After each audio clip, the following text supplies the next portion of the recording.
Bonsoir, donc merci à vous d'être venus. Ça me fait très plaisir de voir des têtes que je connais. Donc pour ceux, je vais me représenter très rapidement.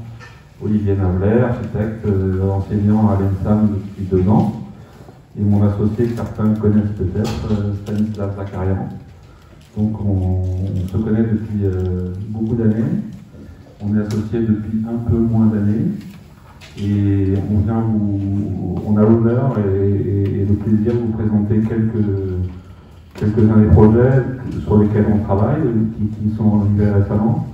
On vient surtout vous présenter, parce qu'on peut passer 1 heure sur chaque projet, on va surtout vous présenter une démarche, une manière de faire, et notamment notre discours de ce soir va porter sur la forme, sur le signifiant de la forme.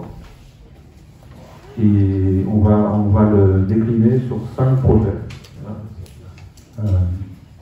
Oui, bonsoir. Oui, donc je suis très content d'être ici parce que j'étais enseignant. En tout cas, merci beaucoup pour l'invitation également. Alors, vous avez compris, on est aussi enseignant. Donc, on vous propose une conférence qui va parler bien évidemment de la forme. On ne va pas vous faire une théorie sur la forme, ça serait l'objet.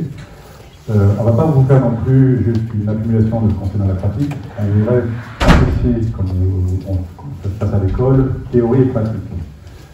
Pour aussi que pour les étudiants, que vous compreniez que tout ce que vous apprenez à l'école sert à la pratique professionnelle. Parce que des fois, on entend un peu trop facilement que la théorie est peu mobilisée, qu'il faut surtout donner des études pratiques.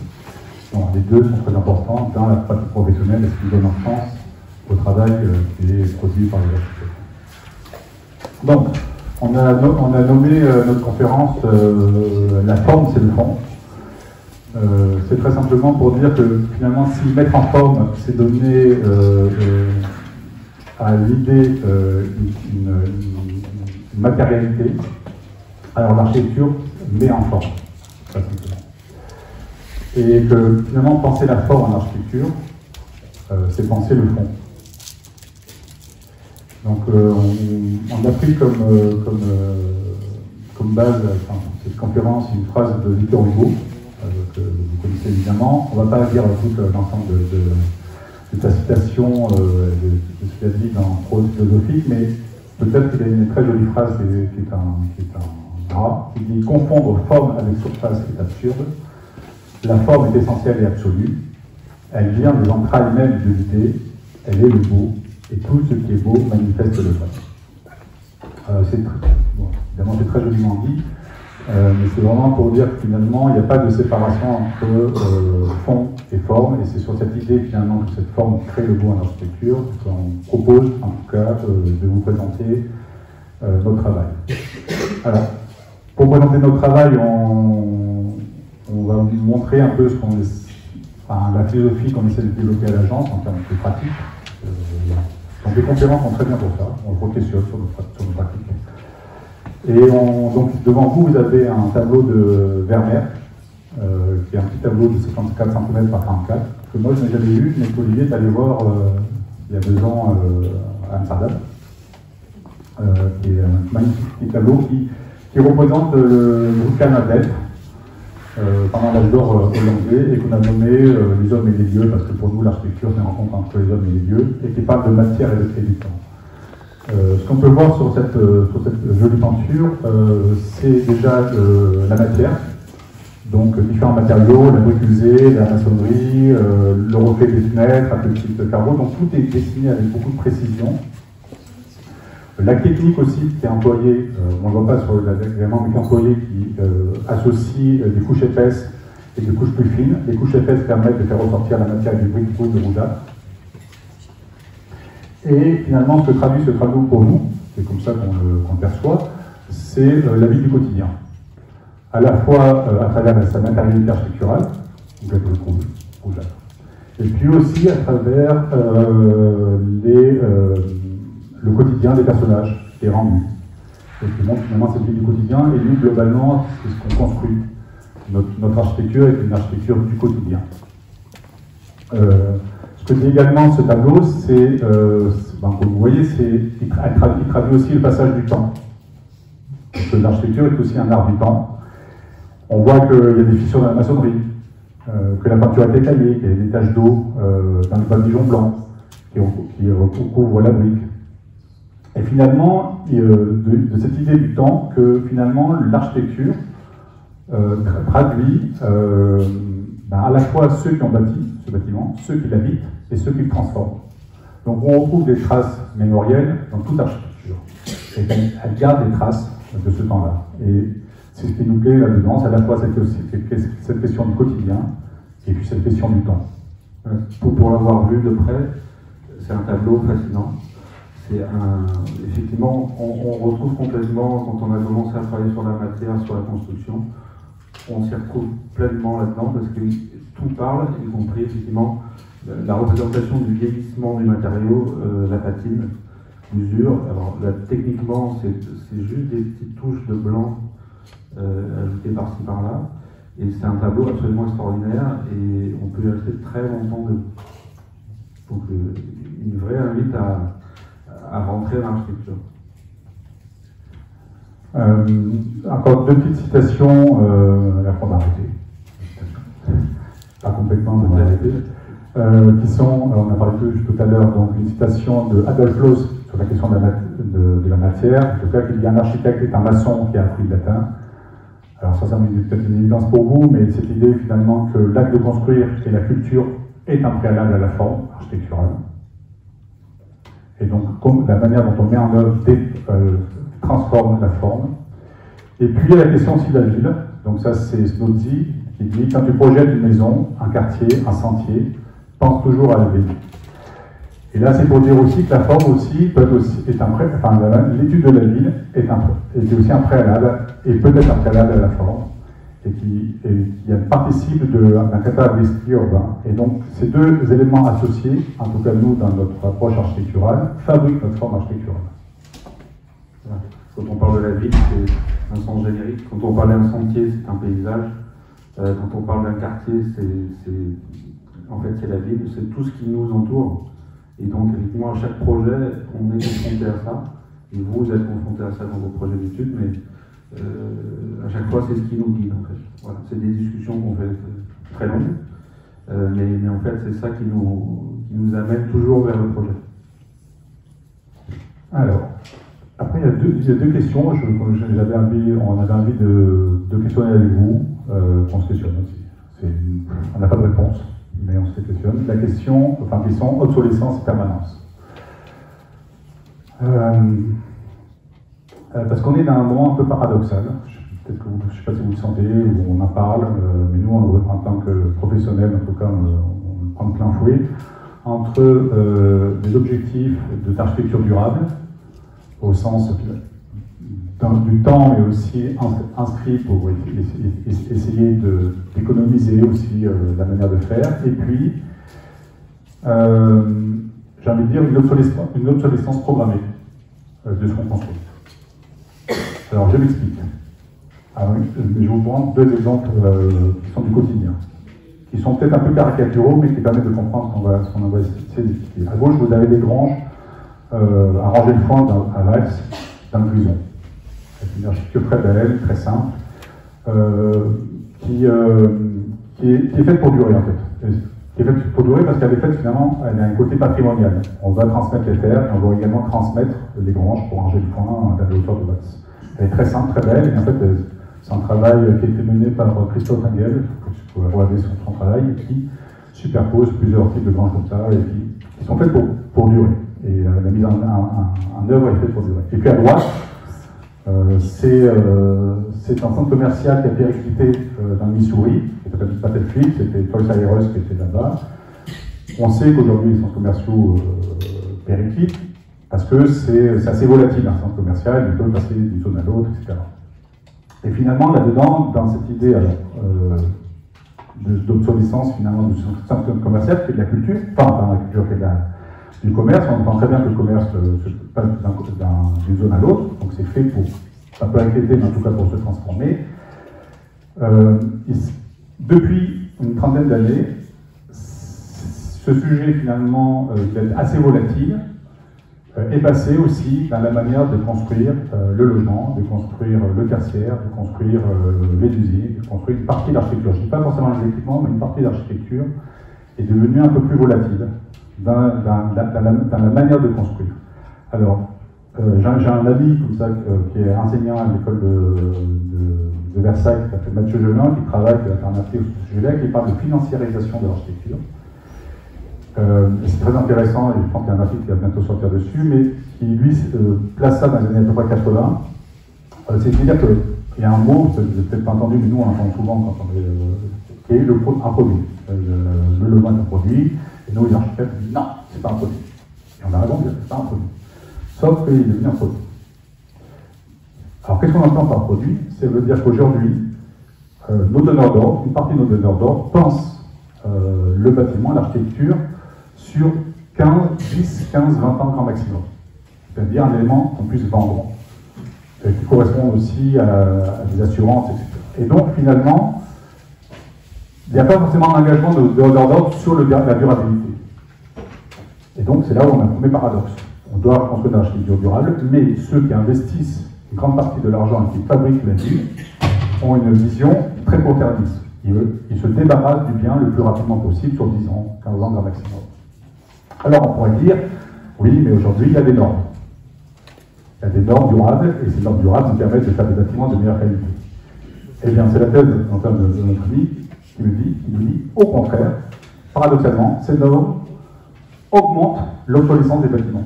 Puisqu'un bâtiment qui a été construit il y a 10 ans avec une certaine norme durable, 10 ans plus tard, il est obsolescent.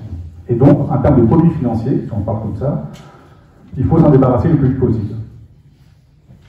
C'est pas ce qu'on font les architectes. C'est par contre, en tout cas, un sentiment ou une raison de comprendre comment se construit la vie aujourd'hui et pourquoi tel type de forme apparaissent et doit être immédiatement comestible par exemple.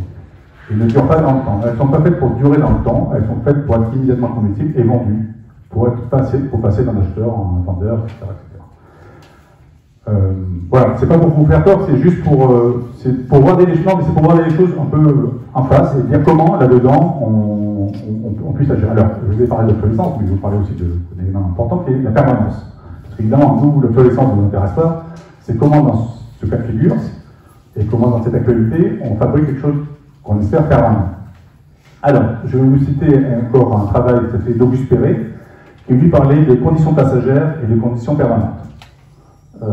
Et il est distingué des conditions passagères, la fonction, l'usage, les règlements, la mode. Et ce qu'il appelle les conditions permanentes dans l'architecture, évidemment, c'est les matériaux, les lois, les lignes, les formes et le climat. À l'époque d'Auguste Perret, il n'y avait pas encore de règlement climatique. Bon, qu'importe comment il l'a classé, ce qui est intéressant, c'est qu'il l'a classé pour lui, quand il construisait, et sur quel son classement, qu'est-ce qui est permanent et qu'est-ce qui est obsolescent. Et sur comment agir. Alors nous, on l'a symbolisé un peu différemment, mais à travers 3 thématiques. Le symbolisme, l'usage et la matière. Le symbolisme, vous l'avez à gauche, Notre-Dame. Notre-Dame a brûlé. La flèche est tombée. Les pierres pouvaient peut-être bientôt se déchausser. Et finalement, on l'a sauvée, on l'a reconstruit l'identique, on peut en discuter. Mais alors, aujourd'hui, qu'est-ce qui sauve Notre-Dame? C'est le symbolisme, ou c'est le rapport culturel qu'on a avec Notre-Dame. Qu'importe son matériau, finalement, c'est ce rapport attaché qui fait partie de la culture française. Ça, on ne peut pas agir dessus, forcément, c'est un bâtiment. Le deuxième, c'est l'usage. Contrairement à Perret qui dit. L'usage peut être aussi une manière de rendre un bâtiment durable. Le fait qu'un bâtiment soit toujours utilisé, réutilisé, comme on en parle beaucoup, le fameux réutiliser un bâtiment, et bien permettre de le garder. Donc là, par exemple, de donner un chalet, ça peut durer des années ou des centaines d'années si à chaque fois il y a une famille qui habite à l'intérieur. Donc essayer de fabriquer un bâtiment qui peut être utilisé, ça c'est intéressant. Et puis le troisième point sur lequel nous on travaille beaucoup, on en a parlé tout à l'heure, c'est sur la question de la forme, c'est de la matière. Là vous avez un travail d'Amélie la Boutette qui est sur un travail qui est un Sicile. Là on ne sait pas très bien finalement si c'est une ruine ou si c'est une construction. L'arrivée c'est que c'est une construction et ça s'est arrêté. Mais c'est pour dire que finalement, ces questions structurelles, le squelette, c'est ce qui reste. Donc si on s'intéresse, en tout cas nous c'est comme ça qu'on l'a fait, si on s'intéresse à la question de la durabilité, on s'intéresse énormément à la question du squelette, Il y a la question de la façade, mais avec une question porteuse de structure pour assurer une certaine durabilité du bâtiment. Alors, on va vous présenter maintenant, après cette introduction qui permet de comprendre un peu notre philosophie, la question de la forme sous 5 points qui traversent 5 projets: paysage, mémoire, figure, série et matière. Évidemment, vous avez compris, c'est pas aussi séquencé. Chaque projet ne répond pas forcément à une idée, mais c'est pour exprimer finalement une pensée sur chaque idée de la forme. Alors, forme paysage. Le premier projet qu'on va vous présenter, c'est un projet qui est à Gien, qui est une maison. Et ce qu'on présente devant les yeux, c'est un projet, c'est un plan de Henri Prost. Je ne sais pas si vous connaissez Henri Prost, qui est un architecte urbaniste français du début du siècle dernier, qui avait travaillé notamment sur un plan d'aménagement de la côte varoise. Et le projet se situe en bas, sur la presqu'île de Gien. Là, vous avez des 3 flèches, ici, là. On ne voit pas ce qui est écrit, mais tout simplement, il était écrit très beau point de vue sur les côtes à conserver, bien dégagé. Et notre projet était là, donc on a simplement suivi ce qu'Henri Prost avait dit, donc la question d'un paysage assez exceptionnel, c'est celui-ci. Voilà la presqu'île de Gien. La presqu'île de Gien. De ce qu'on voit. C'est pas forcément depuis le site, mais voilà, c'est l'idée finalement paysagère. Et ce qui compte finalement dans le rapport sur le plan d'Henri Prost, c'est que ce qui conditionne le projet, c'est le grand paysage. Ce rapport à ce grand paysage, à la fois ce qu'il regarde, mais ce qu'on voit depuis la rive d'en face. Voilà. Donc le projet maintenant, on va être un peu plus prosaïque, mais en même temps, on va toujours vous parler de la philosophie. En fait, ce projet, il est parti d'une demande de maison individuelle, mais surtout le client, futur propriétaire, souhaitait construire une maison autour d'une place. En fait, c'est pas une maison individuelle, c'est une maison qui souhaitait très accueillante, à partager avec beaucoup d'amis, le maximum possible. Et pour lui, c'était ce qu'il fallait avant tout, c'était un terrain de pétanque et une place. Et donc, il a eu la chance de trouver ce terrain. Alors, ce terrain, vous allez comprendre qu'il est en dénivelé assez important, orienté, alors à l'inverse de ce qu'on vous dit d'habitude, le nord est en bas, le sud est en haut. Mais le nord est en bas, c'est-à-dire, vous avez compris, par rapport à la place, par rapport à la carte, la mer elle est au nord. Bon. Et la pente, tout est orienté vers la mer. Et donc, on est parti d'une place, avant même de construire. Ensuite, on a trouvé un terrain dont on va vous parler, mais un terrain sur lequel, avec un paysage de restanque très présent, c'est un ancien terrain agricole, et on a travaillé à partir de ce terrain, à partir de ce paysage. Donc, on a d'abord mis la place. On a testé avec lui sur place pour voir justement quelles étaient les vues, etc. On a tout travaillé là-dessus et on est parti de là. Donc ensuite, donc on a organisé la place. Autour de la place, on a placé 2 constructions. Donc la maison principale, qui est très ouverte sur le paysage, et une petite chambre d'amis qui va servir pour ses enfants. Ensuite, on a toute une séquence qui va on va dire de haut en bas. Donc, on a la piscine qui est mise exactement en face de la maison. Et ensuite, on a un garage qui va terminer la composition. Donc, sur ce terrain, pas si grand que ça, très très en pente, en fait, on a organisé le terrain en fonction des restants et du paysage qu'on a pu trouver. Voilà, donc ça, bien sûr, ce projet-là ne pouvait pas se faire sans maquette. Donc vous pouvez un peu mieux voir la topographie du terrain, surtout c'était un terrain très beau, avec donc ces restants en schiste qu'on a trouvé, plus beaucoup d'arbres, et ça ne nous a pas empêché de replanter ensuite, mais on a d'abord eu un paysage avant même de construire. Et donc on a travaillé beaucoup sur le thème, effectivement, où je vous ai parlé de schiste. En fait, les restants qu'on a trouvés sur le terrain, on a essayé de les reconstituer en travaillant la matérialité du projet. Donc, vous l'avez compris, c'est une matérialité en béton, mais en béton qu'on a organisé. Alors, on va vous expliquer un petit peu le détail ensuite, mais on a reconstitué en fait les horizontales du terrain, les horizontales de ce qu'on avait trouvé. Le terrain était organisé en horizontal avec Donc on a un béton qui est extrêmement travaillé avec des planches de 8 cm. Donc après beaucoup d'études et après comparaison avec ce qu'on avait trouvé, on a trouvé ce module de 8 cm. Donc ça fait aussi partie des dadas de beaucoup d'architectes, mais nous compris, on a travaillé sur le module. Donc ce module de 8 cm, on a travaillé avec les maçons sur place. Donc c'est pas de la matrice plastique, hein, c'est vraiment du travail manuel. C'était un travail extrêmement agréable. Et à ce moment-là, on ne parlait plus en centimètres, on parlait en module, en nombre de planches. Tout le projet était entièrement redessiné pour correspondre à ce module de planches. Donc ce module de planches qui a créé cette matière qu'on a offert aux clients et surtout qu'on a offert au paysage. Donc ça c'est une vue de la maison dans le paysage qui se projette. On a eu de la chance d'avoir, énormément de chance d'avoir ce terrain. Un site Natura 2000, donc on a vu tout le monde, absolument tout le monde, et tout le monde a été enthousiasmé par ce projet qui reprenait bien les lignes du paysage. Et surtout à l'intérieur du projet, voilà la place, donc qui était le point de départ. Donc ça c'est, pour la petite histoire, c'est un arbousier, vous avez choisi, c'est extrêmement difficile de choisir un arbre.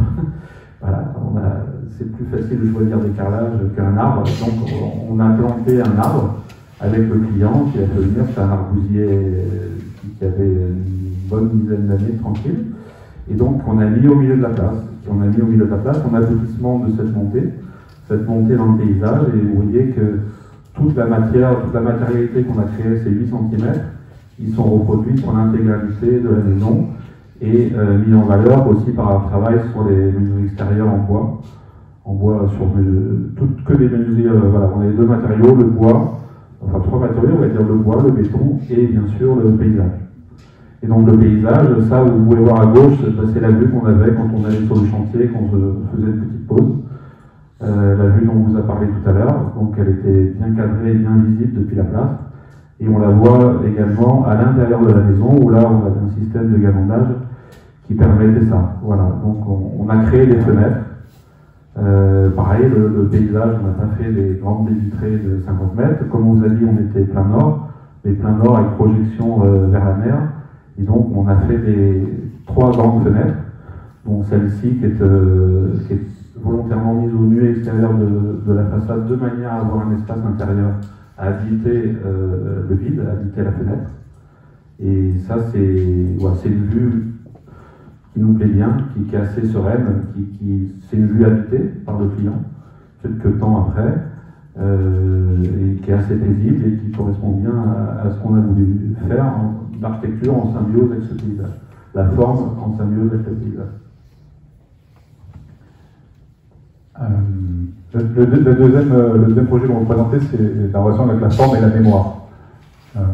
Alors, quand on parle de mémoire, on va parler d'une mémoire en fait émotionnelle.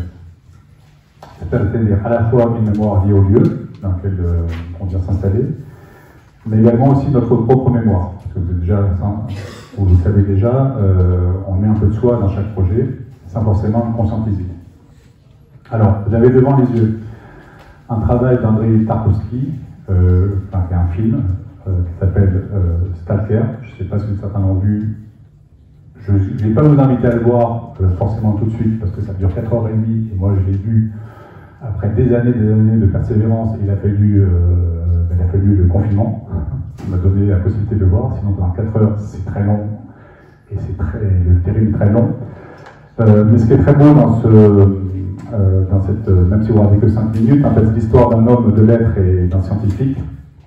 Ils sont escortés par un stalker, une sorte de rôdeur, vers une zone mystérieuse qui est entièrement une chambre qui permet d'assouvir à tous ses désirs. Donc évidemment, ce qui est important, c'est le parcours. Il traverse des zones et des lieux que l'on ne connaît pas. On ne sait pas où on est, qu'on ne comprend pas.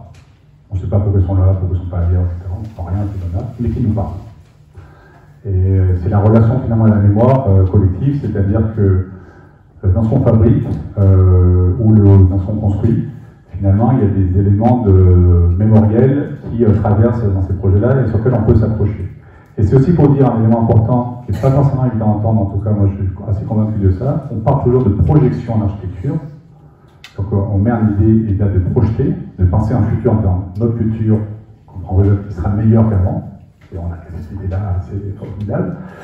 Et on le croit, et heureusement, je pense qu'il faut être assez optimiste sur ce qu'on construit, mais ce qu'on transforme, ce dont on est sûr, ce qu'on transforme, c'est le passé.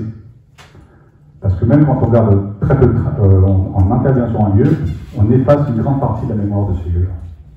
Il faut en avoir conscience parce que même quand on dit, et vous allez voir au moment du projet qui cherche à garder cette mémoire, il y a une grande partie qui est effacée.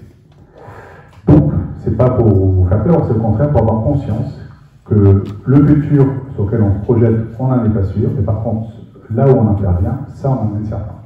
C'est ce qu'on garde, ou ce qu'on veut mettre en éveil, ce qu'on veut valoriser ou mettre en scène. Donc sur le deuxième projet qu'on va vous présenter, on appelle ça le Sentier. C'est un projet de logement qui est au Pen Mirabeau, à côté de Marseille.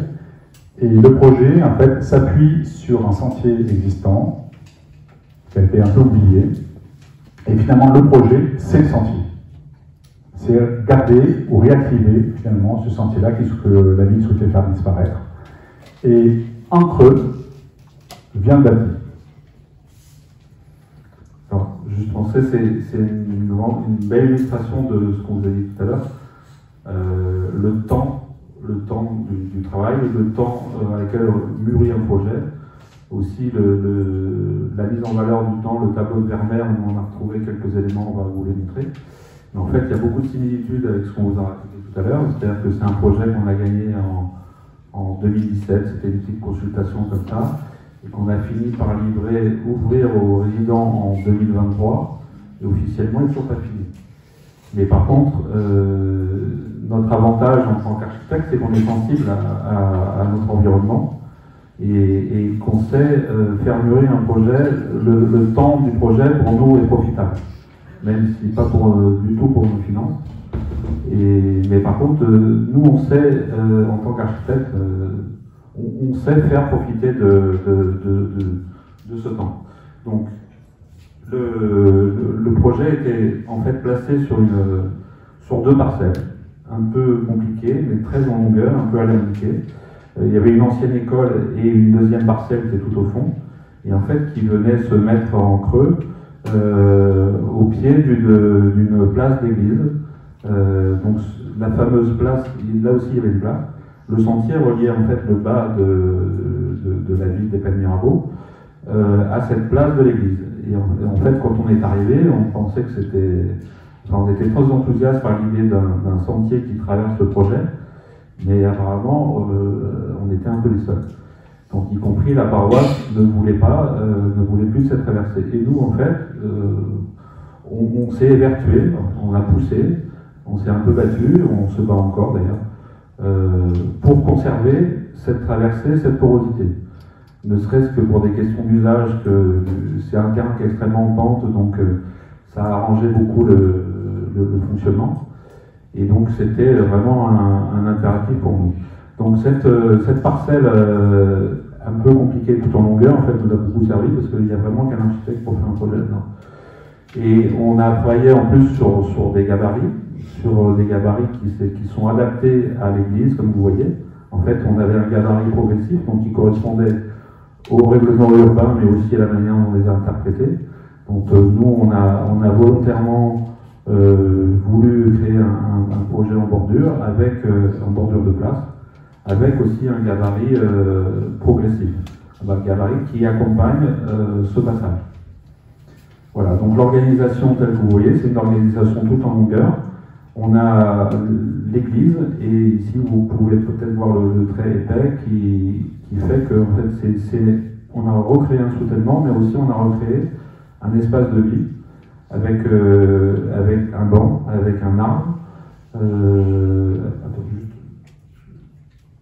Et en dernier lieu, on descend en fait au sentier et on va distribuer des maisons individuelles. Donc on a réussi à multiplier les typologies, à avoir quelque chose d'assez riche et assez varié en volumétrie, de manière vraiment à accompagner ce sentier, ce passage. Voilà, alors ça on vous a parlé de la mémoire, on vous a parlé de Vermeer, voilà ce qu'on a trouvé en fait. quand on a démoli l'école existante, on a retrouvé ces murs. Ces murs dont le premier réflexe a été pour tout le monde de dire on va se remettre en béton dessus, etc. Mais pas du tout. Nous, on a pensé qu'il fallait les valoriser, on les a retrouvés dans le projet, donc c'est une manière aussi de s'attaquer à la mémoire des lieux. La photo de droite, vous pouvez voir un peu le mixte entre le béton en construction, le projet en construction, et le mur en restauration. Et en fait, on arrivait avec le banc qui est mis juste devant. Je ne sais pas si c'est clair pour vous. On a créé un banc qui vient juste se caler sur ce mur. Et donc le mur, on l'a réintégré dans le projet. Comme vous allez voir aussi, il y a des arbres que le diocèse voulait faire sauter.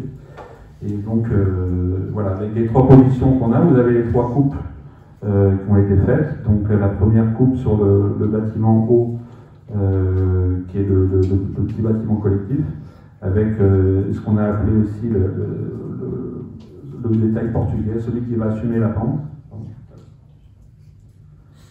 Donc on a la place, on a la promenade qui est l'espèce de colonne vertébrale du projet, et on a le balcon parce que là aussi on s'est mis sur une position existante, on s'est mis sur un mur qui existe.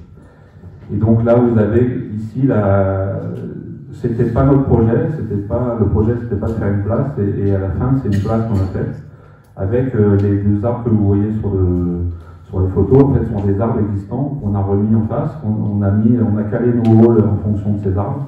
Tout a été construit en fonction de ça. Voilà. Donc ici, on a créé une promenade qui profite de l'ombre de l'arbre existant du diocèse, qui est un petit peu au-dessus. Malgré une situation encaissée, on a réussi à recréer un monde, là aussi un paysage, avec aussi la mise en valeur du mur existant. Et là aussi, c'est pour voir aussi comment un projet neuf peut s'intégrer dans un tissu de faubourg. Donc c'est vraiment un projet dans lequel la pente est extrêmement importante, et vous pouvez voir aussi encore un peu le mur, encore le mur de soulèvement existant, on est toujours dans le mur en fait, et dans la pente. Voilà, c'est aussi juste pour faire comprendre que les teintes du béton qu'on a choisi, donc c'est une tentative de dialogue avec les encadrements de pierre de l'église. En fait, tout essaie de se rappeler à la mémoire du lieu, notamment de l'église.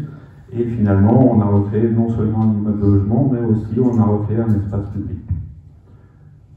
La place, vous avez compris, c'est un foncier privé, mais qu'on cherche d'avoir d'usage public, ce qui n'est pas du tout un cas de figure commun en France.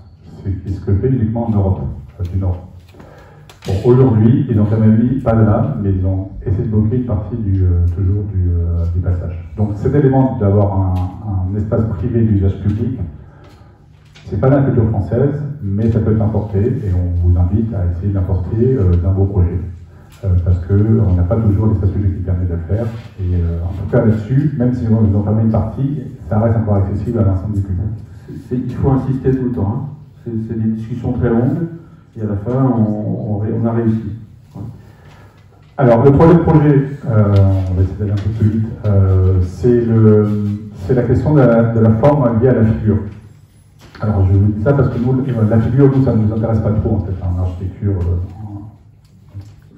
C'est à la fois très intéressant, mais des fois, c'est peut-être une réponse, des fois, qui peut être immédiate, mais dans la question de la forme, je voulais vous montrer deux sujets qui sont devant vos yeux. Le premier à gauche, qui est un travail de Rodolfo Lanciani, qui est une sorte d'archéologue italien, qui a reconstitué 46 cartes de Rome. On voit pas très bien, il y a des couleurs différentes, 3 couleurs différentes. Le noir, c'est la Rome antique.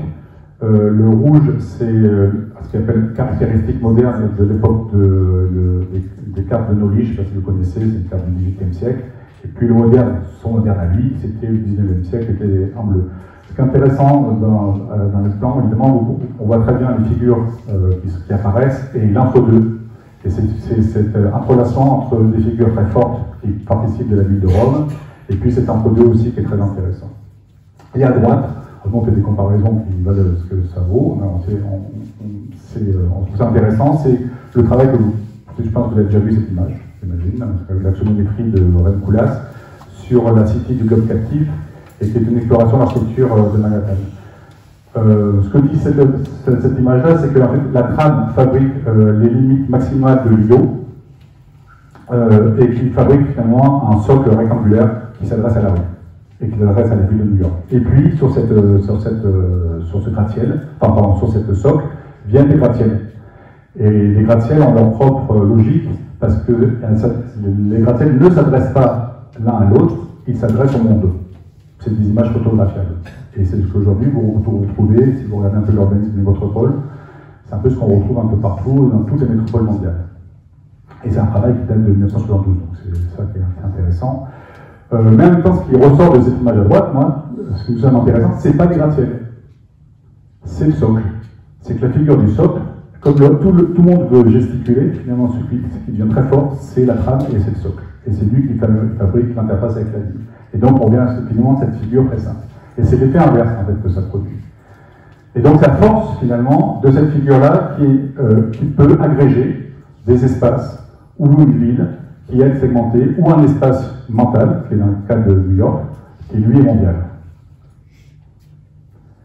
Donc on va vous présenter ce travail sur la question de la forme liée à la figure sur un projet qui se situe à Marseille, qui a été aussi gagné en 2016, qui est un parc urbain, qui s'appelle Parc Bougainville, qui est une renaturation, qui se situe c'est au pied des quartiers nord. Au pied entre le quartier nord et le centre-ville.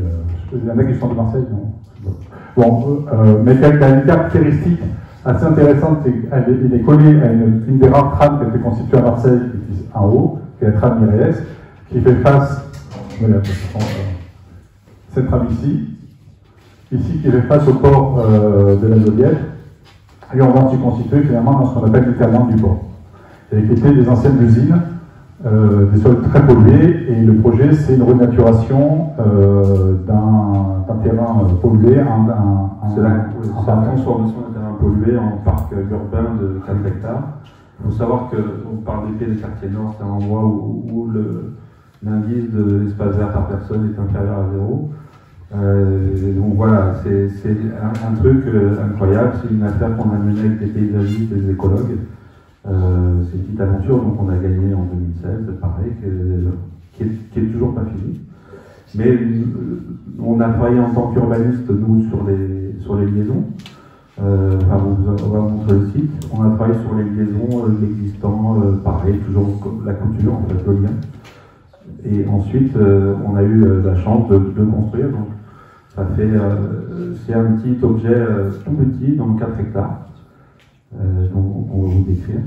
Et donc là-dessus, effectivement, on a travaillé le tracé et la géométrie. Oui, donc vous pouvez c'est le petit truc noir qui fait, en gros, ça fait 10 mètres par 50 sur un espace de 4 hectares. Mais dans ces 10 mètres par 50, on a mis énormément de choses. Donc ça, c'est pour vous montrer le site. Donc on a l'infrastructure du métro qui rentre dans le parc et qui survole le parc. Et là, c'est le trou qu'on a fait parce que toute la terre était polluée. Il a fallu remplacer intégralement une grosse partie de la terre, dont celle qui était sous notre bâtiment. Donc notre bâtiment, encore une fois, je parlais d'un rectangle de 10 mètres par 50, donc c'est en termes géométriques et spatiaux, ça ne dit pas grand-chose, sauf que c'était notre manière à nous de régler dans cette géométrie extrêmement compliquée, dans cet environnement très compliqué, de dire on fait un rectangle simple, et là-dessus, on a greffé 4 fonctions. Donc on a la loge du gardien, les sanitaires publics, un équipement qui s'appelle Relais Nature, mais surtout c'est l'entrée du parc, l'entrée principale. Donc là-dessus, on s'est reposé sur des tracés géométriques assez épurés, en fait, on a joué sur la massivité, on a joué sur la géométrie, on n'a pas hésité à affirmer le rectangle et la pile. Et ensuite, on a travaillé beaucoup la matérialité. Donc c'est un projet qui a toute une histoire. Il y a eu 3 histoires, une en béton, une en pierre, une en terre. Et maintenant, en fait, on a décidé de faire de la pierre massive de construction. La pierre massive de construction, c'est aussi, pour ceux qui connaissent Marseille, c'est un hommage et un rappel fort à Fernand Bouillon et tout ce qu'est le centre-ville de Marseille après la reconstruction. Donc c'est de la pierre qu'on est allé chercher pas très loin d'ici, à Beaulieu pour ceux qui connaissent, enfin, je pense que tout le monde connaît. Mais nous, on s'est lancé dans la pierre massive de construction pour appuyer le propos, et notamment le propos sur la durabilité et sur la solidité, parce que c'est des endroits où c'est un peu compliqué. Et donc, c'était on est allé à la carrière, on s'est intéressé au format, à la construction modulaire. Donc, on a la pierre qui est porteuse d'une grande toiture. Une grande toiture qui nous sert d'abri, une toiture en béton, une toiture plantée également. Mais surtout, on voulait reconstituer ce geste de l'empilement. Donc on a mis cette photo, là c'est la terre qu'on a trouvée après l'excavation. La terre qui est devant les tours et les barres de la cité Bellevue, de Félix Piat. Et donc en fait, la reconstitution du socle, à échelle tout à fait plus modeste qu'à New York, mais la reconstitution du socle était hyper importante parce qu'elle nous rattachait à ce sol. Elle créait aussi des conditions c'était en plus un terrain inondable, donc tout le sol partait de là, et là-dessus on montait notre matérialité en pierre massive. Et donc là vous pouvez voir l'objet final, avec surtout le grand porche d'accueil du public, de l'entrée du lieu. Juste dans la toponymie, on n'a pas mis parc machin truc, c'est-à-dire il n'y a toujours pas de nom.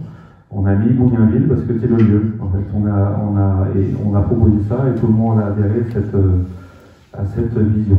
Donc ça, c'est le projet une fois livré, donc côté parc, qui est très ouvert, et avec le traitement la mise en valeur du traitement de l'eau. Voilà, c'est un projet sans EP, sans égout, et surtout le parcours de l'eau, donc ça c'est un jardin qui est pédagogique, qui sert aux enfants. Donc c'est un bâtiment qui accueille des enfants, mais surtout on a mis les conditions pour mettre en scène ce parcours de l'eau. Donc là vous pouvez voir l'intérieur. L'intérieur, ce qui est intéressant, c'était une grosse partie du travail. C'était de lutter contre la thermique qui voulait que la pierre elle soit à l'extérieur et jamais à l'intérieur. Et en fait on a travaillé sur des refends en pierre massive, et aussi on a travaillé, ce que vous pouvez voir sur la partie droite, on a travaillé sur la séquence, sur le tracé dont on a parlé.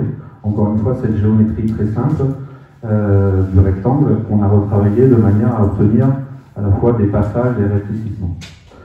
Et donc une séquence. Et donc voilà pour finir la vue de l'accueil qui est pour nous la plus importante. Oui. Oui, le parc n'est pas encore fini, parce que quand on parle de renaturation, ça dure 10 ans. Donc ça, c'est une question de durabilité. Olivier a évoqué tout à l'heure, lorsqu'on a gagné le concours, on a gagné le concours contre le maître d'ouvrage avec les paysagistes grâce à l'écologue, parce qu'il voulait faire un faux ruisseau. Un ruisseau sur le ruisseau. Et on a proposé une véritable renaturation, et à l'époque, ça ne se faisait pas en France. C'était il y a 8 ans. Vous rendez le parcours et comment on a changé notre manière de regarder. Ça vient de la Suisse. C'était compte qu'il avait fait ça en Suisse, et évidemment, enfin, à la limite de la Suisse, où ça fait importé en France. Donc il y a quand même des changements, et ces changements sont à la fois longs, mais peuvent être aussi très rapides, puisqu'on a changé radicalement notre manière de renaturer une ville, et notamment même le maître d'ouvrage, on était les seuls à avoir proposé cette solution. Le troisième, quatrième projet, quatrième aussi, quatrième projet. Alors, je vous ai mis une photo, d'une composition, de musique de Stockhausen. Alors, pour deux raisons. Parce que cela, je vous ai parlé de mémoire, et je dois être dépressif avec un étudiant, mais j'écoutais Stockhausen. C'était mon truc. Donc je pense que j'ai jamais compris ce qu'il proposait, mais en tout cas, j'écoutais, et ça m'a ouvert à la musique électronique qui venait d'arriver.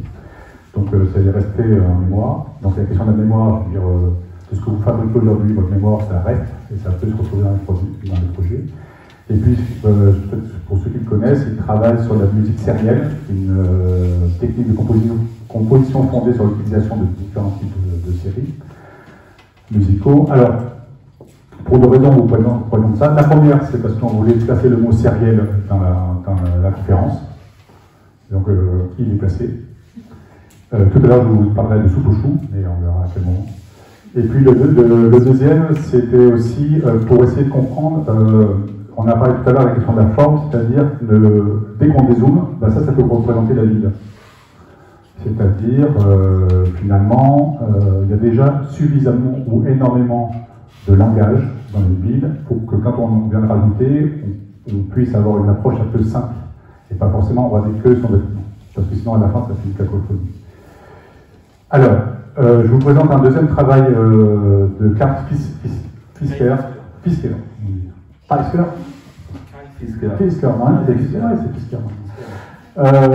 est un architecte danois qui défendait l'architecture anonyme et intemporelle basée sur l'ordre. Donc ça, c'était un peu le début du XXe siècle. Et qui aussi surtout tenait une revue d'architecture qui était la revue moderne à Amsterdam. Et donc ce que vous avez devant les yeux à gauche, c'est une représentation de la c'est une première page de la revue d'architecture et qui analyse la transformation de l'architecture à Amsterdam depuis 1850 sur un siècle jusqu'à 1950. Copenhague, je dis Amsterdam. Et ce qui est intéressant, donc vous voyez, quand on parle finalement de la mixité des petits immeubles, qui fabriquent des parcelles, parcellaires, et progressivement, on arrive à des très grands objets architecturaux, jusqu'à arriver finalement aux propositions de Karl Fisker, qui est finalement avoir une sorte de bâtiment anonyme dans lequel il y a une grande variété. Et lui, il fabriquait des îlots complets. Avec toujours la même fenêtre. Toujours la même fenêtre. Alors ça a l'air simple, mais à composer, si vous voulez avoir une variété typologique à l'intérieur, c'est extrêmement compliqué à fabriquer. Donc ça, c'est intéressant. Donc voilà, ça c'est un peu on pourrait arriver, si on s'arrêtait ici, aux grands ensembles français. Et nous, parce qu'on commence à venir un petit peu à l'école, et dans notre agence, eh bien, on s'est amusé à faire l'inverse. On a pris le travail de Karl Fisker, on l'a retourné, et on s'est dit, et si finalement, à partir de 1950, juste en retournant son image, est-ce que ça ne traduirait pas l'architecture, le phénomène sur de boucle qui se répète, et partir des grands ensembles de 1950 qu'on s'est fabriqués, 60, finalement on retrouve ici une sorte, on n'est pas très loin du post-modernisme. Ici on peut retrouver aussi le travail de Taldo Rossi à Berlin, et jusqu'à aujourd'hui, dans le centre-ville, dans le centre-ville, pas dans les actes, où on retrouve une certaine victorianité. Où on fabrique finalement aujourd'hui des petits immeubles les uns à côté des autres, et dans lequel on revient à la question de la musique. Finalement, chaque immeuble a a son propre rythme, et c'est cet ensemble-là qui fabrique finalement une harmonie, ou non en tout cas une ville. Et si on regarde comme ça, eh ben, on n'a pas forcément envie de rajouter du langage au langage. Ça suffit de travailler un immeuble qui vient s'additionner à un deuxième immeuble qui a son propre rythme. Et souvent, si je vous montre ça, c'est dans le cadre d'un projet d'angle qu'on a fabriqué à Marseille, qui est un hôtel, et qui vient à une limite d'un îlot, sur la trame Miriès, un fantastique immeuble que je vous invite à aller voir dans qui s'appelle l'immeuble de logement Les Marceaux de Claude Gros, et qui a été classé patrimoine du XXe siècle. Et celui à gauche. Donc vous voyez, on est entouré par le Marceau. On est entouré, pas complètement. Oui. C'est une situation très particulière qu'on est entouré 2 fois par le même immeuble, 2 fois un immeuble magnifique, magnifiquement dessiné, et dans lequel on vient s'insérer en situation de banque. Donc c'est une parcelle.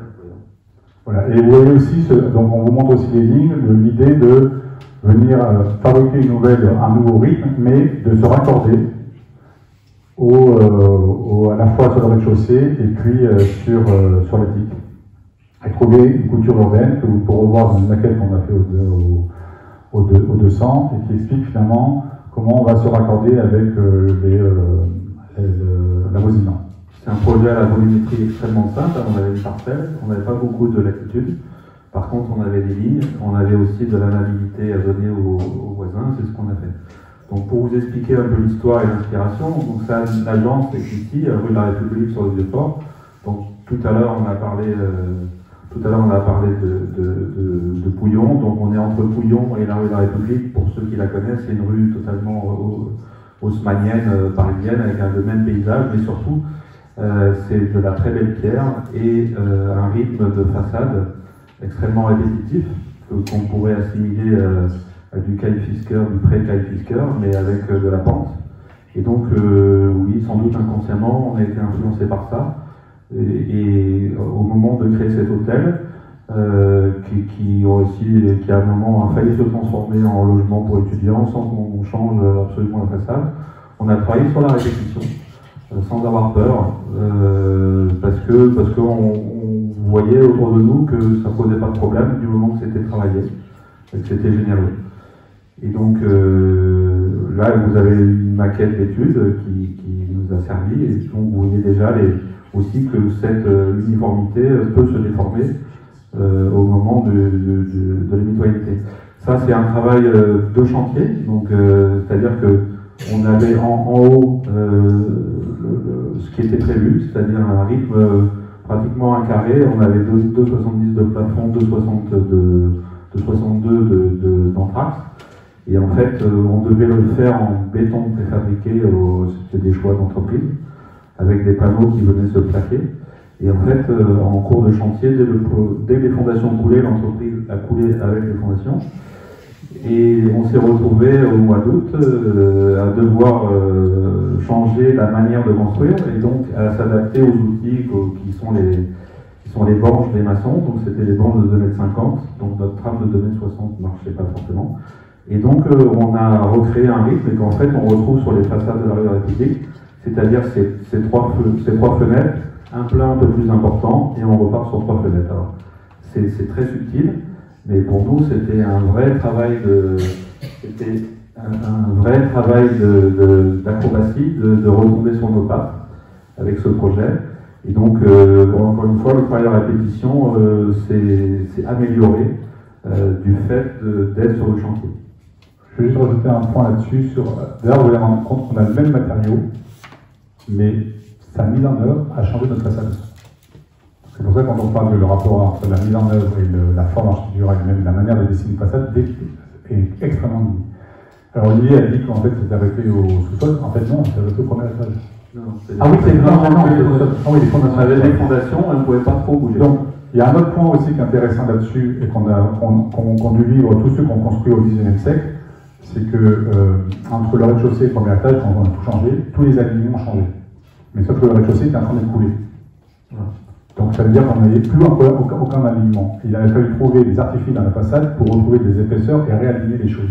Je vous dis ça, c'est parce que si vous regardez les bâtiments du XIXe siècle et que vous voyez les rides, ils semblent tous identiques, regardez-les bien et vous allez voir qu'ils vont trouver des subtilités pour retrouver des épaisseurs, retrouver une petite finesse, pour donner une idée des rythmes, mais derrière, en fait, eux aussi ont dû s'adapter. Ils doivent s'adapter. Donc c'est plutôt une idée de l'ordre qu'il faut rechercher, pas forcément l'ordre rigide qu'on pourrait le penser. Donc, bon, après, la programmation, on va passer rapidement dessus. C'est un hôtel. Au début, c'était une... Oui. En fait, pour dire, excusez-moi, en fait, là-dessus, c'est juste pour dire qu'en fait, c'est nous, quand on fait la programmation du lieu, on a étudié 3 hypothèses et on a proposé un hôtel à nos clients. Donc, vous pouvez aussi reprogrammer. Si ça ne vous semble pas juste, vous pouvez reprogrammer le sujet. Donc là, c'est nous qui avons l'idée de reprogrammer un hôtel. Et après, on a même fait de programmation de logement pour voir si ça pouvait être utilisé dans les 2 cas de figure. Ouais. En fait, il faut savoir que l'hôtel en question, c'était pour des gens qui investissent qui font des trucs à pas cher. Et ils n'ont pas été déçus avec nous. En fait, on a absolument fait le contraire de ce qu'ils attendaient. Mais tout simplement parce que la situation urbaine le demandait. Il y avait un aménageur aussi qui a poussé, une mairie qui a poussé, des gens qui étaient très contents de voir un édifice de qualité se bâtir ici. Et donc, vous voyez la situation d'angle avec la mise en route de la plus haute rue de Marseille, plus parce que c'était une situation très compliquée en ce qui concerne le vent. Mais voilà, c'est monté. La situation avec les 3 fenêtres, on les a un peu rattrapés. On a réussi.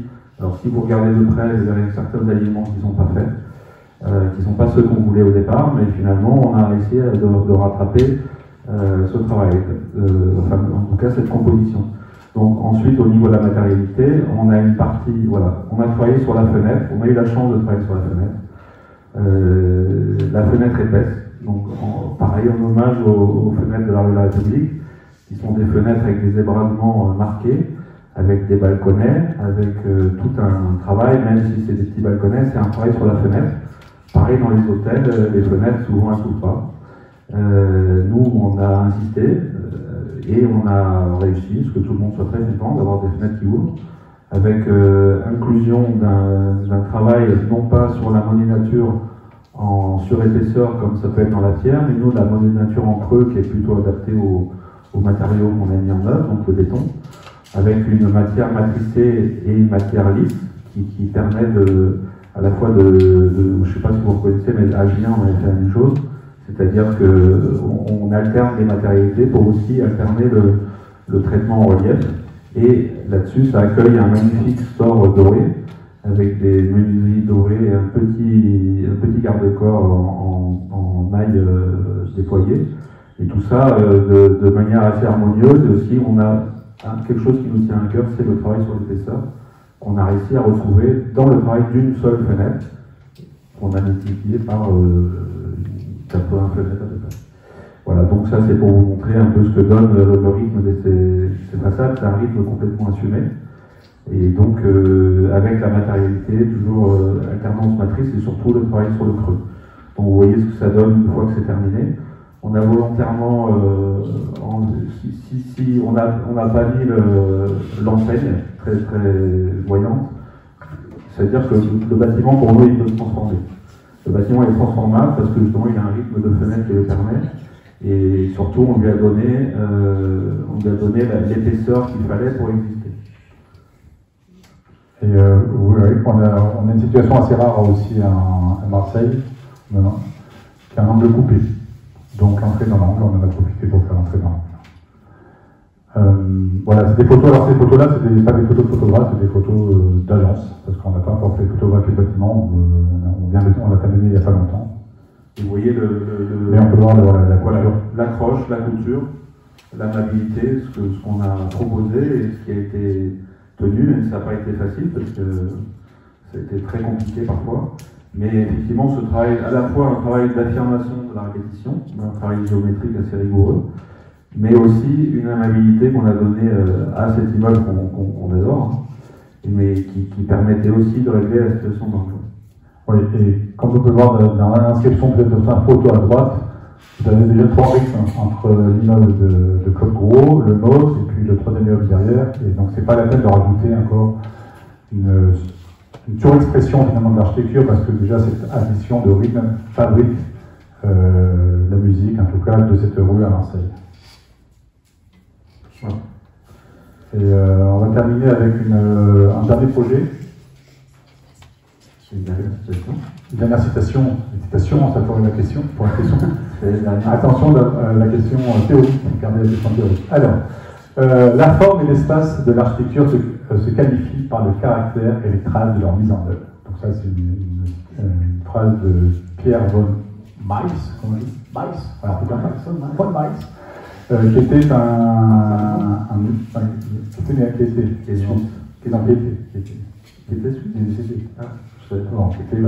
suisse et qui était enseignant à l'EPFL.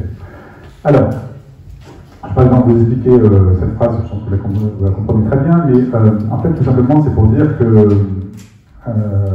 l'espace architectural ne correspond pas à un contenu qui est à l'intérieur d'un contenant et qui fabriquerait une matière de celui-ci, et que la forme, finalement, ce serait ce qui enveloppe l'espace architectural. Est-ce que forcément l'un et l'autre sont liés? Alors, pour vous, peut-être ça semble évident, pour certains d'entre vous, ça semble évident que l'un et l'autre sont liés. Pour nous, c'est une révolution. Parce que nous, quand on est étudiant, à votre place, en tout cas, une partie, peut-être pas Olivier, mais moi, ce qu'on nous a enseigné, c'est l'espace architectural, le vide, et puis du carton autour. Et c'est le carton qui contenait cet espace-là. Et le carton, bien évidemment, tout simplement, est transformé en béton, parce qu'on ne savait pas construire autrement, forcément, parce que ça ne portait plus. Et donc, cette question-là de relier forme, que dans cette forme-là, la forme et l'espace sont reliés et sont associés comme on pourrait, dans la cosmologie, associer espace et temps, ils ne sont pas dissociés. Et aujourd'hui, dans l'enseignement, en tout cas une grande partie de l'enseignement, on vous parle de ça. C'est pour dire, en prenant cette phrase-là, que la question de la matière et de cette mise en œuvre est un préalable à la forme. Et lui le dit de manière beaucoup plus juste que nous, mais pour nous, ça a été un long chemin aussi d'agence. C'était aussi pour dire un autre point important, c'est ce qu'on nous avait inculqué, on l'a remis en cause. Donc, bien que nous soyons enseignants, critiquez ce qu'on vous dit. Profitez-en et continuez à mettre un critique, à avoir un rôle critique sur ce qu'on vous raconte, puisqu'il va falloir aussi évoluer dans votre pensée, dans votre rapport à la structure. Ça correspond à l'instant T et vous allez évoluer dans votre parcours. Le projet se situe à Montpellier. Vous voyez ? Donc, en fait, c'est un projet qui se trouvait dans la ZAC Hippocrate. Les beaux noms de ZAC Montpellier, là c'était Hippocrate. C'est vers Odysseum, on ne sait pas pourquoi Hippocrate. En tout cas, nous, on a cherché dans le dictionnaire Hippocrate, donc un médecin, inventeur de la médecine moderne, surtout qui dénonçait, il a mis en valeur l'influence d'un médecin dans la construction, travaillé sur le sang, etc. Mais voilà, il a travaillé sur un médecin dans la construction, donc ça nous a pas mal inspiré. Ensuite est arrivé le mouvement El Gringo. Alors, doublement El Gringo. Premier élément, nous avons fait ce concours pendant le confinement. On en parlera parce que ça a un impact sur la décision. Et sur notre propre décision et sur aussi la décision du jury. Et puis, deuxième moment, bien que ce soit au moment du confinement, c'était juste après, au même moment, Olivier a été sur place, voir le terrain, il n'y avait pas grand-chose d'intéressant, en tout cas tel qu'on nous l'avait présenté. Et puis, c'est la photo que vous avez devant les yeux, qu'est-ce qu'il a découvert? Il a découvert de la terre rouge.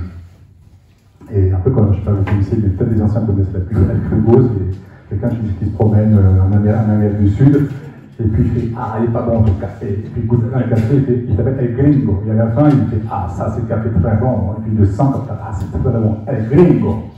Bon, en fait, c'est un café dégueulasse, ne l'achetez jamais. Mais en tout cas, cette pub nous a fait penser à Olivier parce qu'il est revenu du projet, il a été mis sa terre, il a des senti, etc. Il a vu cette terre-là, cette terre rouge argileuse qui peut servir dans la construction. Il faut qu'on fasse le projet à partir de ce moment-là. Donc c'est très intuitif, hein. Alors pas complètement intuitif parce qu'on avait beaucoup étudié la question de la terre, mais il y avait un côté sensoriel finalement de rapport au lieu. Il faut savoir que le maître d'ouvrage comptait qu'on fasse un bâtiment en bois. Voilà. Donc entièrement en bois, c'était un immeuble de bureau de 4000 m² avec un polygone très précis, etc. Donc il voulait du bois. Et effectivement, on est revenu avec cette solution, ils disant tiens, de la terre. Et comme on avait pas mal étudié à ce moment-là la terre, et on est arrivé à une solution mixte qu'on a proposée, comme c'était des vidéos, c'était vachement bien, parce qu'il n'y avait pas trop de contestation. On a dit, et si on faisait, on mettait de la terre crue dans la construction, et là, et on est tous restés figés pour faire semblant. Et ensuite, on a dit, et si on avait travaillé sur les complexes, parce que c'est quand même assez compliqué la terre. Et c'est pour ça qu'on est venu avec un complexe en paille, de riz de Camargue, recouverte d'enduit-terre. Voilà, ce qu'on n'avait jamais fait. Alors, pour l'histoire, vous imaginez bien qu'après, quand on a gagné ce concours-là, pour la mise en œuvre, ça a été remis en question, il a fallu faire des études de la terre. Sur l'étude de terre pour vérifier si c'était vraiment, on peut l'utiliser notamment dans l'enduit. Et donc on a fait des études un peu coûteuses, c'est normal, et qui sont arrivées à la même conclusion qu'Olivier. Donc si demain vous devez travailler la terre, plutôt que d'appeler des professionnels, appelez mon associé, il est beaucoup plus fort pour sentir si la terre peut être utilisée dans le cadre d'un bâtiment. Voilà, donc on est arrivé avec cette solution assez extraordinaire pour tout le monde. Le promoteur, c'est pareil, on a fait le coup de l'écran est figé, et donc c'était validé. Donc voilà les élévations du concours qu'on a présentées, donc c'est sur 4 niveaux. Donc c'est un mixte, vous allez voir, de structure béton et de remplissage en paille recouverte d'enduit terre. Et on a poussé jusqu'à avoir de la paille de riz de Camargue, qui était la condition du concours et qu'on est en train de construire actuellement. Voilà, donc ça c'est la bonne surprise. Donc ça c'est pour vous montrer aussi, pour aller jusqu'au bout, on a fait une maquette en terre incluse dans une maquette en plâtre. Donc c'est un petit immeuble en fait, hein. L'avantage aussi c'est 4000 m² pour des bureaux, c'est un petit immeuble assez maîtrisable sur 4 niveaux, avec l'avantage c'est qu'il fallait se limiter aux 4000 m², donc il n'y avait pas besoin de bourrer absolument la parcelle. Donc on a travaillé toujours sur l'urbanité, la notion de totem urbain, parce que c'était la première pierre de cette future ZAC dont on ne sait pas ce qu'elle va devenir. En tout cas, on avait une belle situation d'angle. Ça, c'est donc, comme vous vous avez dit, on ne savait pas, on ne l'avait jamais fait. Et donc, on a poursuivi nos recherches. On est allé aussi voir des producteurs de riz pour donc la paille de riz. Vous savez sans doute que c'est un déchet utile. Donc, on est allé voir des gens qui avaient de la paille de riz chez eux. On est allé voir comment elle était, etc. On s'est déplacé. La terre, on vous a dit, c'était tout un truc, et effectivement, elle était bonne pour faire des enduits. Donc c'était que des bonnes surprises. Et voilà le complexe de façade tel qu'on l'a mis au point. Donc en plus de la paille de riz et de la terre et finalement de l'enduit chaud à l'extérieur, on a aussi ajouté, c'est un immeuble qui est sans clim. Donc ça c'est pareil pour la promotion privée, c'est un truc incroyable. Voilà, tout ce qu'on a proposé, enfin, il ne faut jamais avoir peur de proposer des trucs idiots, il y a des chances que ça marche.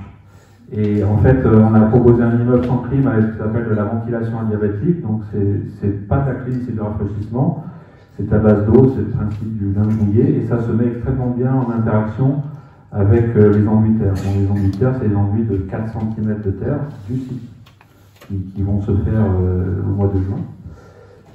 Donc avec toute une éco-conception, enfin voilà, encore une fois, il ne faut pas s'arrêter à la paille pour dire qu'on fait de l'éco-conception. On a fait une conception globale, y compris sur le système de distribution dont on peut reparler, c'est des coursives extérieures, enfin, c'est un bâtiment qui était pensé sainement, on va dire.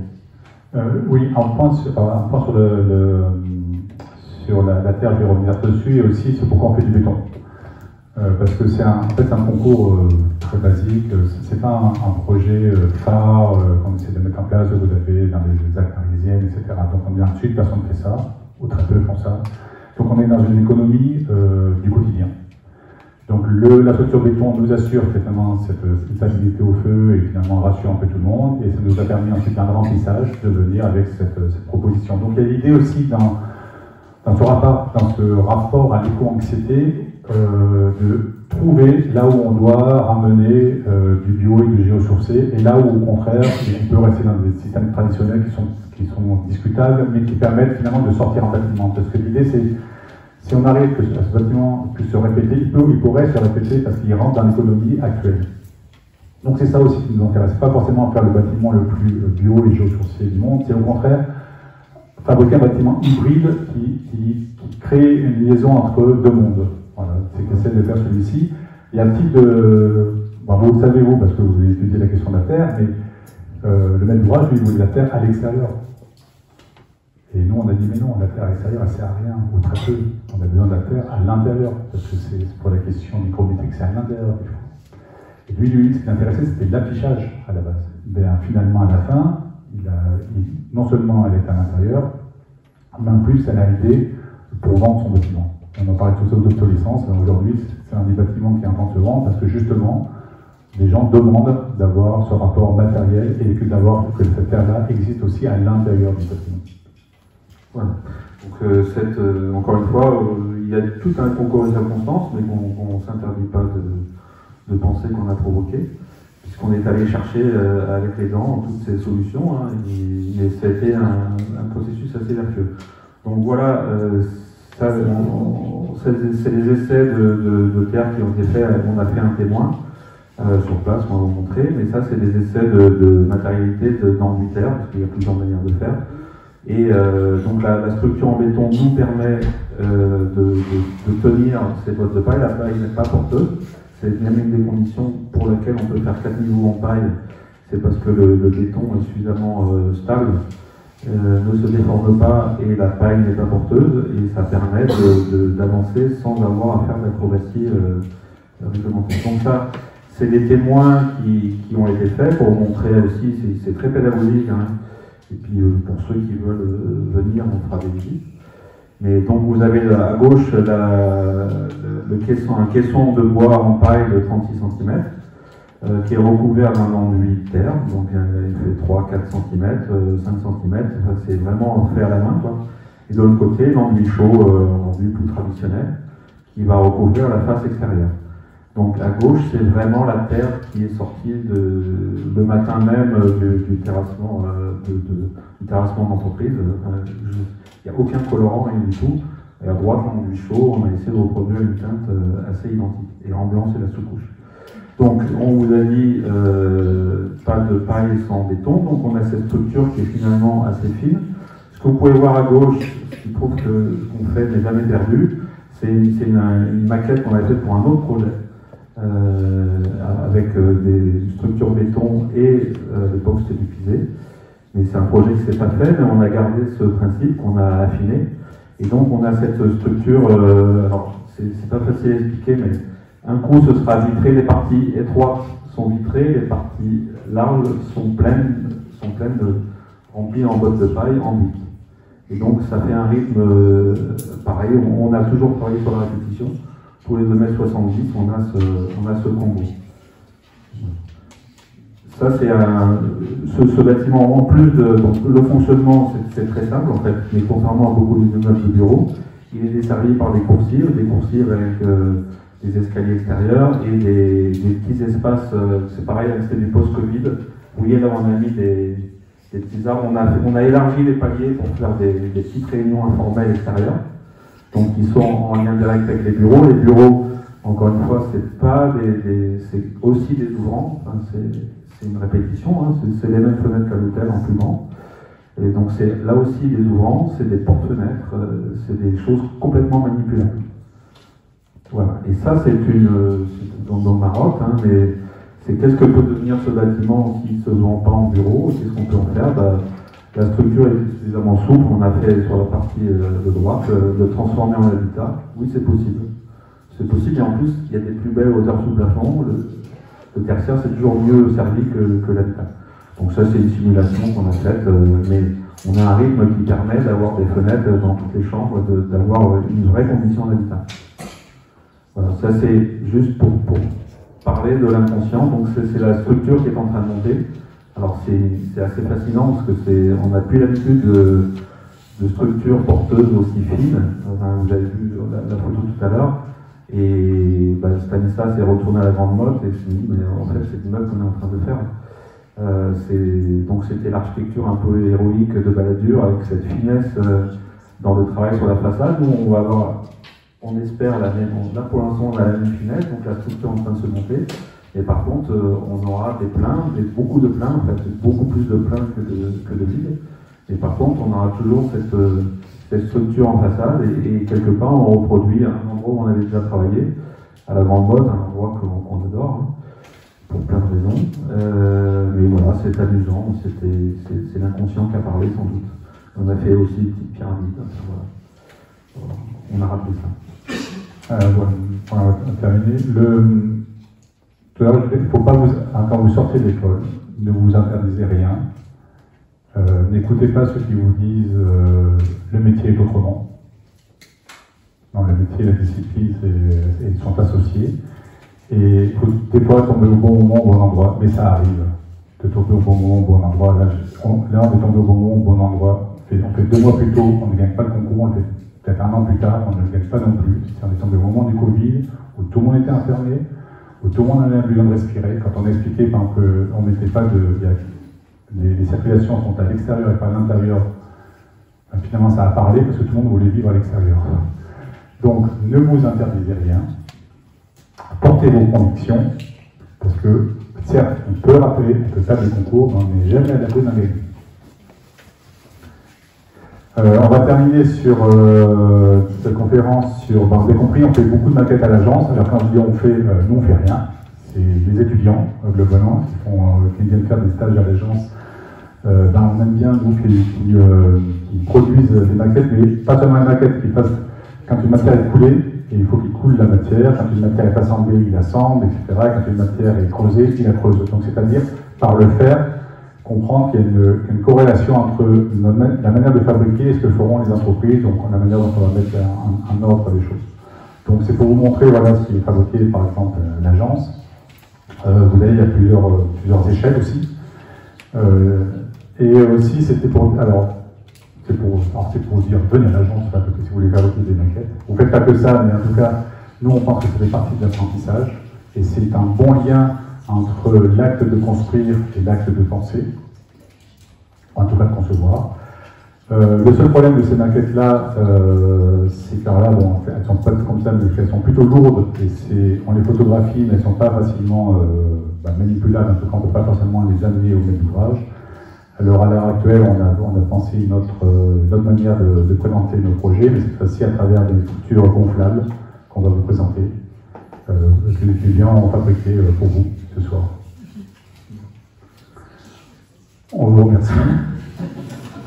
Et un point pour celui qui s'est traduit avec l'élection en haut. Ah oui, ça oui, pardon, je l'ai pas dit. Ça veut dire Shonora Galen, et ça veut dire merci en arménien.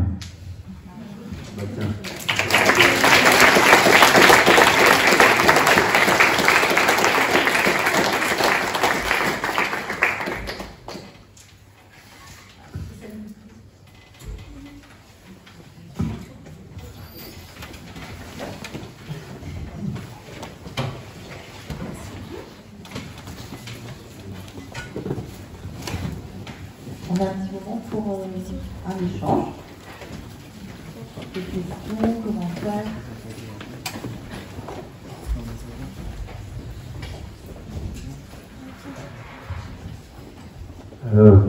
Bonsoir. Je vous remercie pour une conférence qui était passionnante et de la grande qualité. Franchement, vous avez présenté, c'est super. J'ai des petites questions qui ne sont pas à la hauteur de ça, mais juste pour le projet de renaturation. C'est pas à la hauteur non. Vous avez fait quoi de la terre polluée du projet à Marseille de la renaturation? Alors la terre polluée, en fait, c'est le premier dernier que l'aménageur. Il y a une grosse partie qui est partie sur le site dans des grands, ils ont fait des grandes tentes avec des champignons magiques. Ils ont foutu là-dedans et les champignons ont dépollué le terrain. En fait, ils font beaucoup d'études. Il y a toute une partie qui est partie ailleurs se faire dépolluer. Il y a toute une partie qui est restée sur site, sur place, pour être utilisée dans la deuxième phase. Et avec un procédé de champignons, je sais pas quoi, mais qui ont dépollué. Alors, sur la terre polluée, il y a une partie qui, par contre, est du métaux lourd. Donc, alors, la terre polluée, c'est une grande question. Et je vais un peu l'élargir, je ne sais pas si je vais répondre à votre question, mais je vais élargir la réponse. Parce que il y a plein de sites aujourd'hui, les sites sur lesquels vous allez travailler, c'est des sites pollués. Parce qu'on n'a plus le droit de construire, enfin, on limite en tout cas les zones constructives, donc en fait on va récupérer des sites pollués. Et la manière dont on travaille sur les sites pollués pose question. Est-ce qu'on enlève la terre? Est-ce qu'on la garde? Est-ce qu'on l'encapsule? Ou est-ce qu'on la traite? Ou est-ce qu'on, par exemple, on rajoute par-dessus des plantes, ça se fait, et on laisse le temps agir? Oui, mais qu'est-ce qu'on rajoute comme plante? Il ne faut pas des plantes comestibles, parce que les gens les mangent, et il y a de la polluée dessous.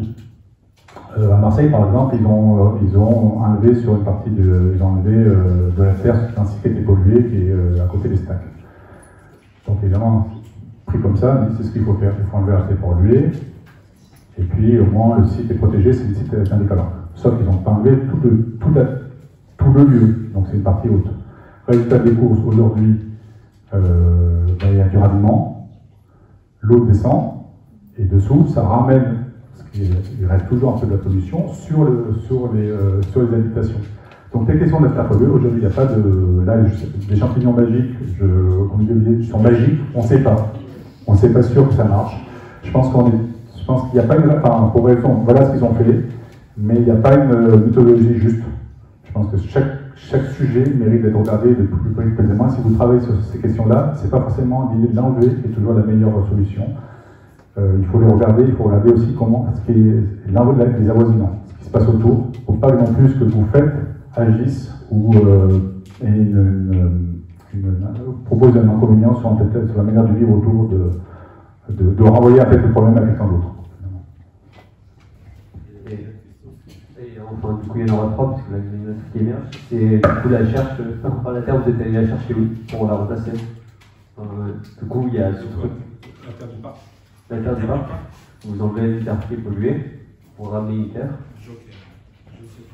Non, ça c'est déjà juste.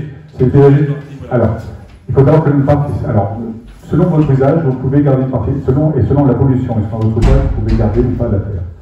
Soit par nous, comme on construit un bâtiment, on peut garder une certaine pollution dessous, mais sous réserve qu'il y ait un arbitre sanitaire, qu'il n'y a pas de remontée, etc. Mais pas de métaux lourds.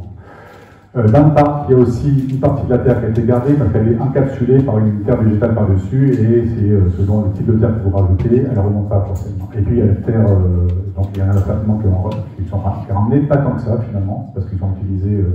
En fait, ce qu'ils rajoutent, c'est un substrat pour planter et pour éviter que les enfants aussi creusent à l'intérieur et que ça fasse remonter finalement la pollution. Donc voilà, ça dépend énormément de l'usage. Ils n'ont pas ramené tant de terre que ça. Ils auront un peu de terre, mais pas tant que ça. Et c'est surtout la seconde phase qui est, elle, s'attaque à un site qui est le plus pollué. Là, on vous dira.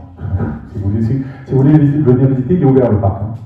Il est ouvert, et vous pouvez voir le ruisseau. Voilà. Donc c'est intéressant de voir finalement, de prendre des photos aujourd'hui, de voir revenir dans 10 ans et voir finalement comment tout ça se transforme.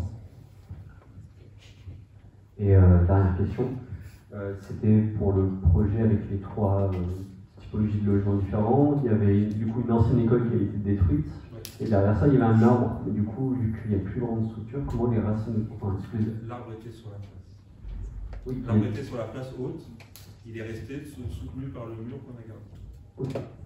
Oui, on a gardé il était en limite, enfin, les arbres, ça Oui, on a gardé les arbres qui étaient. En fait, les arbres étaient à la limite du mur, et on a gardé. En gardant le mur, on garde les arbres. L'arbre n'était pas chez nous, le mur était chez nous, et en fait, le diocèse se foutait complètement de cet arbre. Et nous, c'était le challenge de le garder et de garder le mur avec. Là, tout était en même temps. Et en plus, on a mis le hall pile poil en face du tronc. Enfin, voilà, il n'était pas question de péter cet arbre. C'était plus dans le mur, vu que vous allez enlever les sortes de murs de refend qui le tenir. Non, en fait, le mur était là, c'était un mur poids, pas un mur tellement. Ils ont reconstruit une école en structure légère dessus, donc le poids n'était pas là-dessus. Et ensuite, nous, on a reconsolidé dans le sous-sol avec les planchers béton contenus, etc. Mais on n'a pas rajouté on a juste consolidé en pied le mur qui commençait à s'effriter un petit peu, mais on n'a rien rajouté.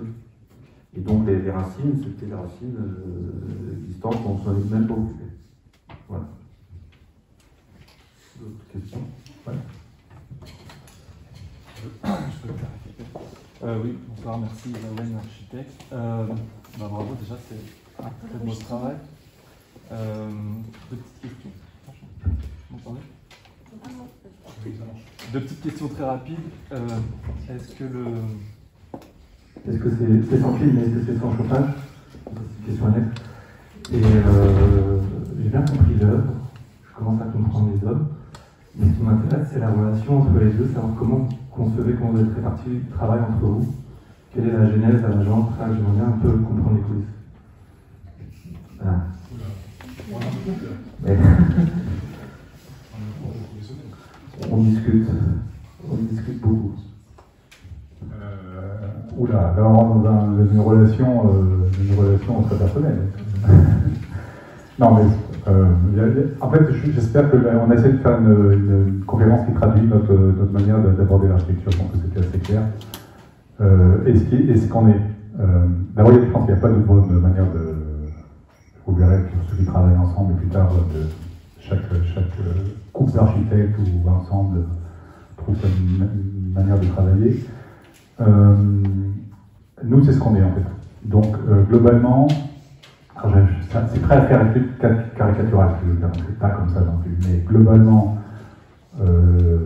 Olivier a une approche très technique, très sur la matière et très sur la mise en œuvre, et a commencé sa vie professionnelle par du chantier. Il a fait des très gros chantiers. On sait qu'on est à Paris, dans une grosse agence parisienne, donc lui il faisait du chantier.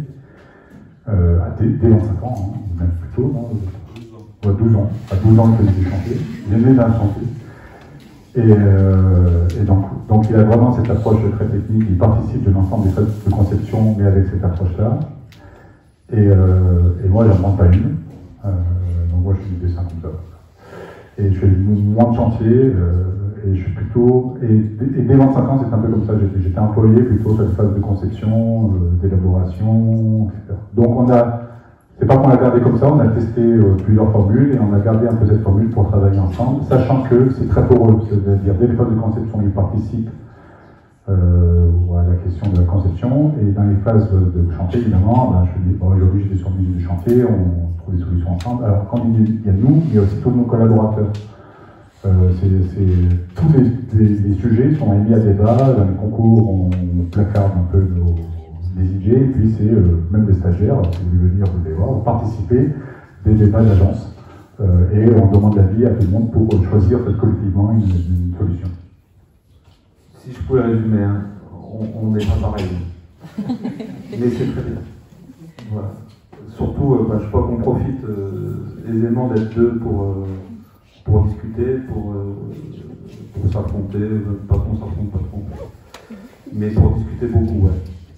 Mais surtout, comme on n'est pas forcément pareil, et ben on arrive à faire des trucs vachement bien. Plutôt que si on était tous les deux toujours à se conforter dans ce qu'on sait faire, je ne suis pas sûr qu'on arrive à un truc bien, mais finalement, voilà, ça fait longtemps qu'on travaille ensemble. Hein. Donc, il n'y a pas besoin, au contraire, la complémentarité est quelque chose d'extrêmement important. Et effectivement, des fois, j'arrive à le traîner sur un chantier, et on s'amuse bien. Et voilà. Mais effectivement, on ne travaille pas pareil, mais on se complète bien, je crois. Voilà.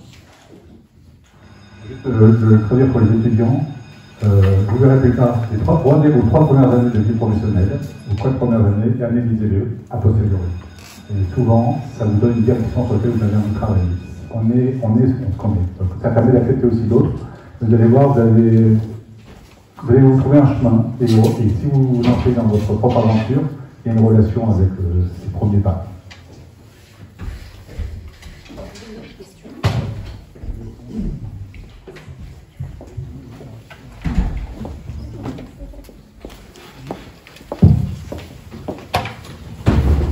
Bonsoir, merci pour la conférence que vous venez de mener. J'avais une question sur le dernier projet que vous avez présenté. Vous avez dit que le développeur voulait que vous construisiez en bois, si je ne me trompe pas, et vous avez opté pour la terre et la paille. Et du coup, la question que je me posais, c'était pourquoi avoir rajouté une structure béton et pas avoir utilisé la structure bois pour compenser justement le fait que la paille ne pouvait pas être structurée. Alors, je crois, Stan a essayé d'expliquer, mais effectivement, on n'a pas tout fait en même temps. Voilà. Déjà aussi, construire en bois, c'est pas forcément quelque chose de très culturel où ça n'était pas à l'époque. On ne savait pas forcément en faire non plus. Et construire en béton, le béton nous a permis de passer le cap, justement de construire en terre jusqu'à R+4. Donc, et sans qu'il y ait de discussion réglementaire ou de censure de la part d'un bureau de contrôle, de pompiers, de choses comme ça. Donc c'est vrai qu'il y en a qui font tout en bois paille, mais c'était pas notre choix, c'était aussi on a gagné le concours en avançant, en faisant, comme je t'ai dit, on dit tout à l'heure, quelque chose que personne n'avait jamais fait. C'est assez extraordinaire de voir comment toute l'équipe en fait de maîtrise d'ouvrage, maîtrise d'œuvre en fait est maintenant tournée vers le même objectif. Alors, voilà. Donc on n'a pas répondu à la demande de la construction bois, mais on a fait quelque chose de beaucoup mieux, je pense. Non, mais je vais répondre à votre question parce que c'est sur la question du bois. La première élément, d'abord, ça rend une économie du quotidien. Un peu plus cher, mais très peu. Vous le savez, ici, les constructions bois, il n'y en a pas beaucoup, donc après, le coût de la construction bois, en tout cas aujourd'hui, ici, pour ce type de structure, n'est pas forcément évident, et on ne trouve pas forcément sur le marché une entreprise, parce que ça augmente rapidement les prix. C'est pas le futur, et les questions d'inertie se posent de bois. Nous, on aime beaucoup le bois, mais les questions inertiques donnent des façades très épaisses, et des planchers aussi, les questions d'acoustique. Vous savez, ça vous fait des planchers assez importants. Donc même ceux qui construisent en bois, donc on n'est pas contraire à un ordre de la France qui construisent en bois, sur la question des planchers, par exemple, ils en reviennent. C'est peut-être pas le meilleur endroit pour fabriquer une construction. Voilà. Après, ça a fait en bois, mais je pense qu'on aurait explosé les prix, on aurait jamais gagné, mais c'est pas très grave. Si vous allez le faire en bois, faites-le en bois. Si vous voulez développer une filière en bois ici, eh ben, allez-y. Il ne faut pas s'arrêter, il n'y a pas de bonne réponse. C'était notre réponse à ce moment-là. Merci.